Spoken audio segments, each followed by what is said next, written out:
Hello, hello. My name is Jack Easton. This is BIO461, and we are going to be talking more about the heart. Last week, we talked a lot about the cardiac cycle, and today we're going to start off talking about something called the pressure volume curve, and it's part of the cardiac cycle a little bit. So we'll start with the pressure volume loop for one single cardiac cycle. And basically, I drew this out already because it's kind of a lot to look at. But this loop that I'll show you, it represents the changes in pressure and volume, specifically in the left ventricle of the heart during only one singular heartbeat. So what you're seeing from what I draw is normal for one heartbeat. And so we'll start here. Okay, so here's my drawing. Hopefully you can see it okay. Maybe I need to tilt this down a little bit. There we go. Here we are. So, to start off, this drawing will begin at the end diastolic point, which stands for this ED. The ES right here stands for end systolic point. So this cycle will start here. And this is called preload, and I'll talk about that a little more later. Hopefully you can see that okay. But it starts at the end diastolic point. It's when the left ventricle is filled with blood.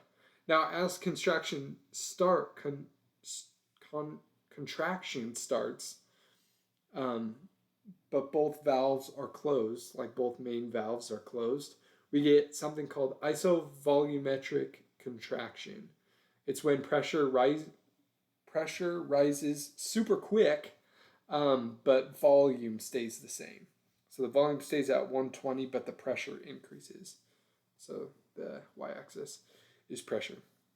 When ventricular pressure exceeds aortic pressure, the aortic valve opens and blood is released. We call this the ejection phase. And so where volume decreases and pressure first rises. So volume is decreasing as we rise this way, while pressure is rising.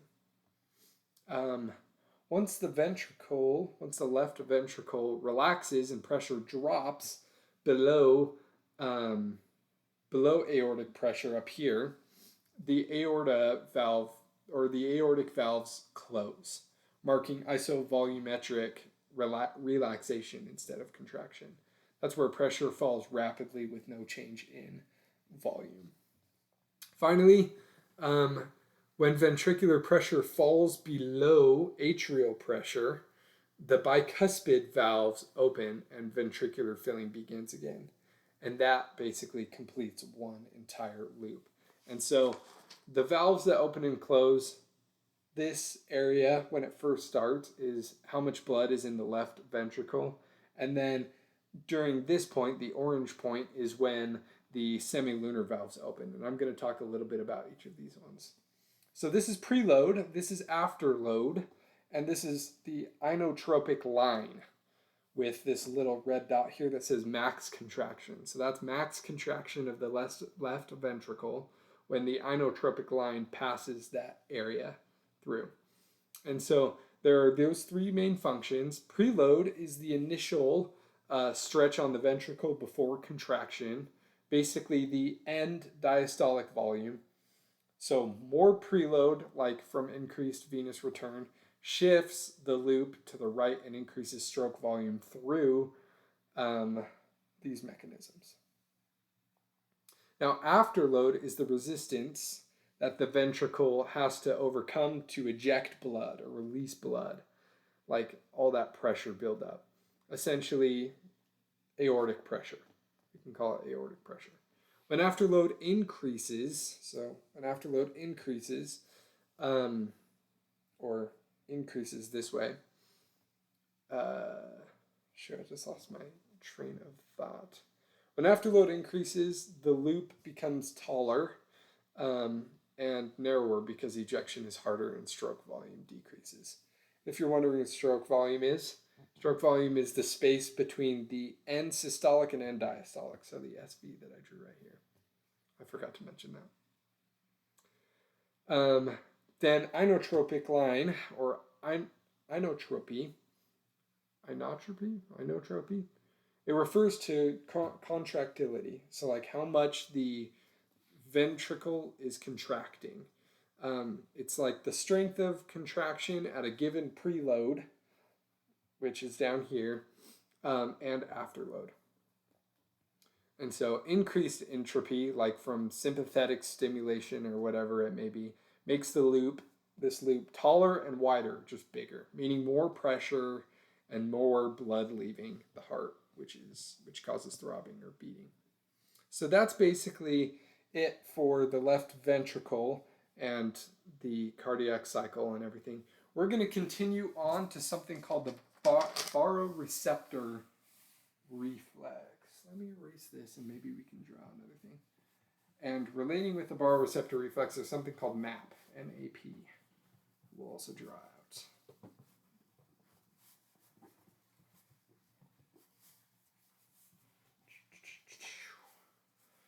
Okay. So the baroreceptor reflex is a short-term automatic way the body keeps mean arterial pressure, which stands for MAP, M-A-P, mean arterial pressure. It keeps mean arterial pressure stable. So let me see if I can draw this out for it to make sense a little bit. We're going to draw the graph. The y-axis is still going to stay pressure.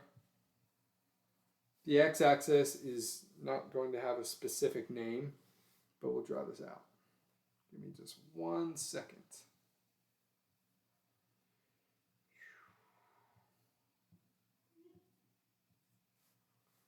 Okay, here we go. So maybe I can use a different color.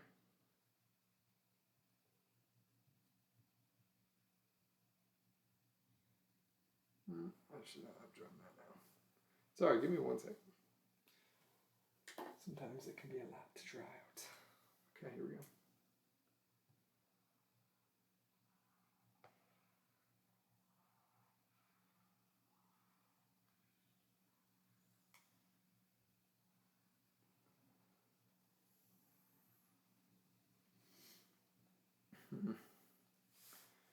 Okay, draw this line.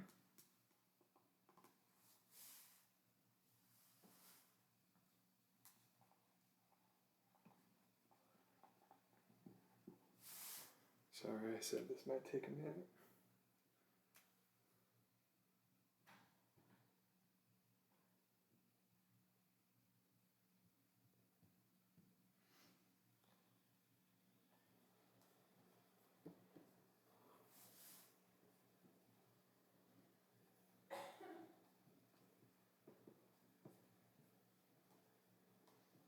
Okay, so like I said, MAP stands for mean arterial pressure, and the mean is like the average. So stands for that. Let's see if I can draw one more thing to kind of make what these look like make a little bit more sense.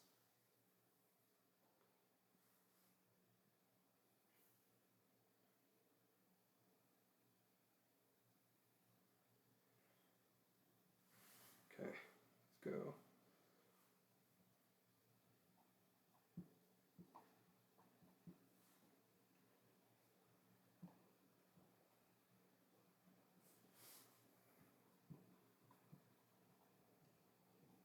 Okay, here we go. I finally did it.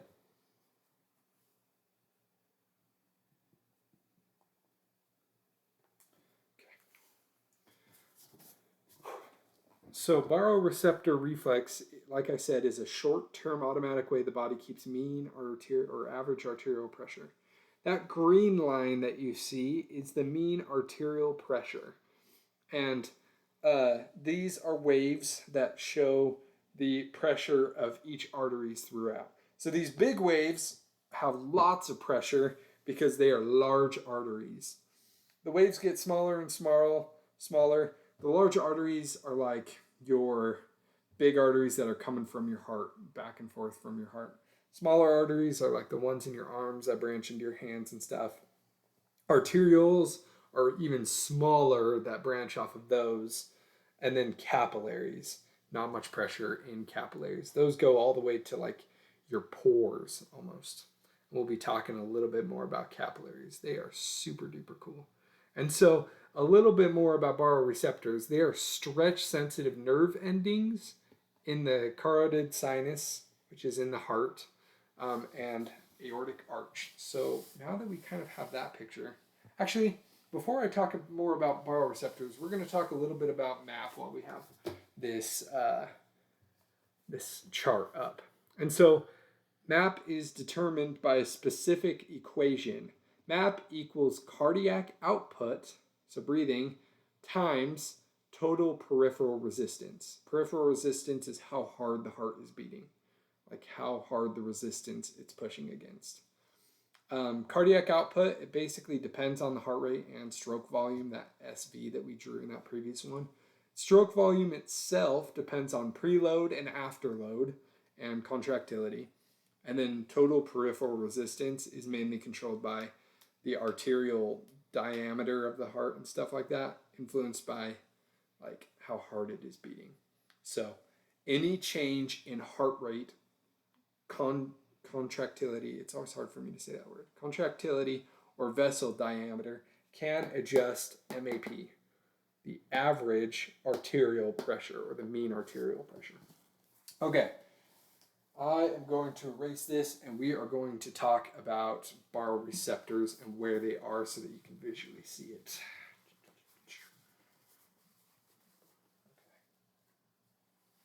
Okay, let me use red actually for this one. So we're going to draw a heart. Just a regular heart. Whoa, I drew that wrong. I don't want it to look like that. I'm going to draw it down here.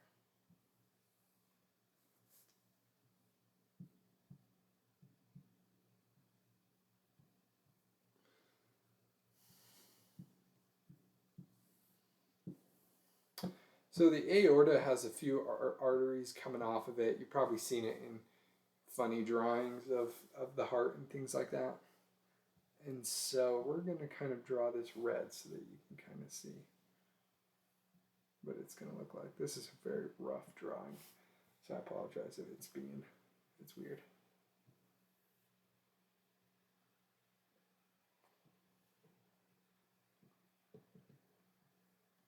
Okay. So baroreceptors, in a simple way, constantly change your heart rate and blood pressure, constantly. When you're changing elevation, when you're going on a roller coaster, when you're exercising, they are those things.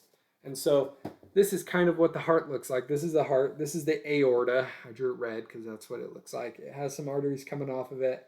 And on the tips of the arteries, there's these squiggles, or easy way to respond or recognize. They're the baroreceptors. Baroreceptors. Like I said, they are stretch-sensitive nerve endings in the carotid sinus, which is, there's the left carotid artery and right carotid artery, And so they come off of those guys and the aortic arch. So there's that little squiggle right there. When blood pressure rises, these receptors are stretched more and increase their firing rate to the brain.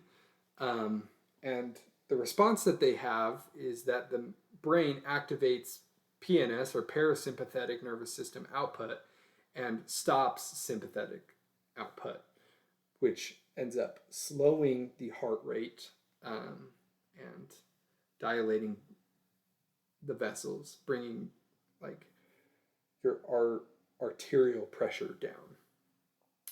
When the pressure goes down, the firing decreases, and then the opposite happens. When sympathetic activity increases, it causes vasoconstriction, faster heart rate, and stronger contractions to raise MAP again. So then we talked a little bit about what MAP is. Now we're going to talk a little bit about capillaries. I can put this down. So this is probably one of the coolest things that I learned that I liked. Well, not one of them, but I guess, yeah, one of them. Not my favorite, though. But we'll move into capillaries now. Fluid movement across capillary walls is determined by a balance of hydrostatic pressure and colloid osmotic pressure. And at the arterial end of everything, capillary, like I said, it's like at the very end of your arteries, super end, all the way up to like your pores in a way, kind of. It pushes fluid, capillaries push fluid out into the interstitial space. At the venous end, the hydrostatic pressure has dropped to about like 15. So like the pressure was 80 to 20 or 80 to 120 or so from what we're seeing, but it drops like crazy. While plasma from specific plasma proteins is about 25, has about 25 millimeters of mercury. It pulls fluid back in. So normally we filter a small amount of fluid out of the arterial end and reabsorb most of it at the venous end. The small excess amount of fluid is drained by the lymph nodes or the lymphatic system. Without our lymph nodes or with the lymphatic system liquid being kinked in a way, it causes edema. Wait, did I say that right? Let me look. It's edema. Yes. It causes edema. And it happens when this balance is disrupted, basically. And so it's when filtration exceeds reabsorption. One common example of edema is right-sided heart failure. In this case, like you might go to Walmart and you see those people on driving the motor carts that have those shoes that like don't even fit their feet, like no shoe size, or like those slippers where they cut part of them so that they can finally fit their shoe size. You can safely say that they have right-sided heart failure. It's when venous pressure backs up, raising capillary hydrostatic pressure, especially in the legs. And so they're not necessarily they weigh a lot, but they're not necessarily obese in the legs. They just have edema or right-sided heart failure. That increased pressure forces more liquid out of the capillaries than the lymphatics can even handle. And so the lymphatics can't handle the amount of liquid that's coming out of the capillaries, and it leads to peripheral edema or swollen ankles, swollen feet, swollen legs, and things like that. And so that's our example of edema. Now there's a really cool gospel-related thing to this, if you can imagine. I want to share it. Something that I learned was really, really cool. There's something very fascinating about capillary physiology and the fluids that go on. What I want to talk about, it's not very common, but it has happened in the past. It happens when a person experiences extreme stress or fear, and the capillaries are affected, like extreme. It's so intense that the sympathetic nervous system causes massive constriction or vasoconstriction, followed by a sudden dilation of the tiny capillaries around your sweat glands. So like that can be on your head wherever you sweat. These capillaries can rupture around your sweat glands, allowing small amounts of blood to enter the sweat ducts and mix with sweat on the skin surface. It's super rare, but documented in cases of like extreme emotional stress or severe anxiety. And physiologically, it shows how our micro circulation and stress response are deeply connected. And so bleeding or sweating out blood coming out of our pores naturally from these capillaries not being able to handle enough, these tiny capillaries rupturing. And now we don't see this very often, but it might bring a thought to your mind when you hear bleeding from sweat glands and things like that. And so I read the scripture in Luke 22:44, and it talks about Jesus Christ. And it says, "And being in an agony, he prayed more earnestly, and his sweat was as it were great drops of blood falling down to the ground." And so even Jesus Christ felt so much extreme stress and fear that blood came out of his sweat glands. And so this is what we learned over this week. Thank you so much for listening.